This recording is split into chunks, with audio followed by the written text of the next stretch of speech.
দাজ্জাল পৃথিবীতে কবে আসবে?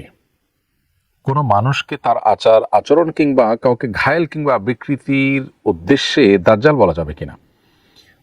দাজ্জাল দাজ্জালুন শব্দ থেকে আসছে, যার অর্থ হলো মিথ্যা।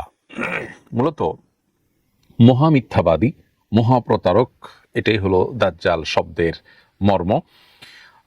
পৃথিবীতে দাজ্জাল যে আগমন করবে, যে মর্মে হাদিসে সতর্কীকরণ করা হয়েছে, এবং যত নবী রাসূল পৃথিবীতে এসেছেন সবাই যার যার উম্মতকে দাজ্জালের আগমন সম্পর্কে সতর্ক করে গেছেন।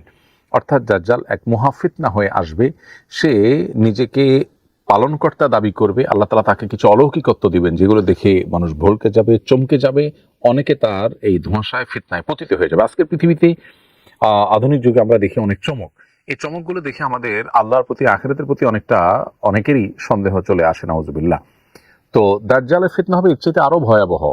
তার হাতে মানুষকে মৃত্যু দেওয়া, জীবন দেওয়া, মৃত মানুষকে জীবিত করে ফেলার মতো অলৌকিকত্ব তার কাছে থাকবে।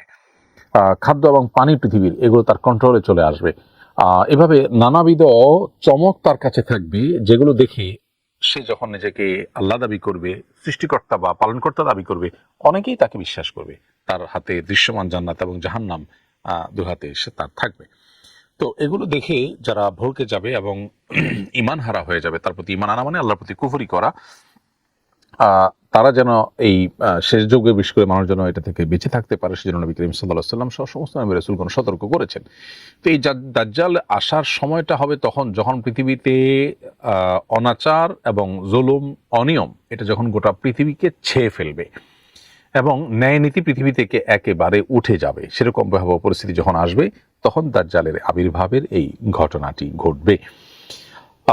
দাজ্জাল তার নিকটবর্তীতার আরেকটা আলামত হাদিস থেকে আমরা জানতে পারি, সেটা হলো যে যখন দাজ্জাল নিয়ে আলোচনা পৃথিবীতে কমে যাবে, ওলামা একরাম, খতিবগণ, দায়ীগণ তাদের আলোচনায়, লেখনীতে, বক্তব্যে, দাওয়াতের টপিকে দাজ্জাল যখন থাকবে না, দাজ্জাল যখন হারিয়ে যাবে, তখন মূলত দাজ্জাল আসার সময় নিকটবর্তী হবে এবং সে আসবে এবং এই চমকে বহু মানুষকে বেঈমান করে ফেলবে।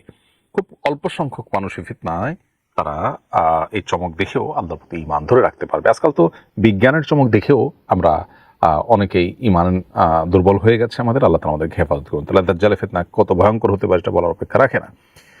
এখন কোনো ব্যক্তি যদি দাজ্জালের মতো এরকম মিথ্যা প্রতারণার নেচারটা তার মধ্যে পাওয়া যায় ব্যাপকভাবে, তাহলে তাকে দাজ্জাল বা মহামিথ্যুক, এটা শাব্দিক অর্থের বিচারে তার ব্যাপারে প্রয়োগ করা চলে।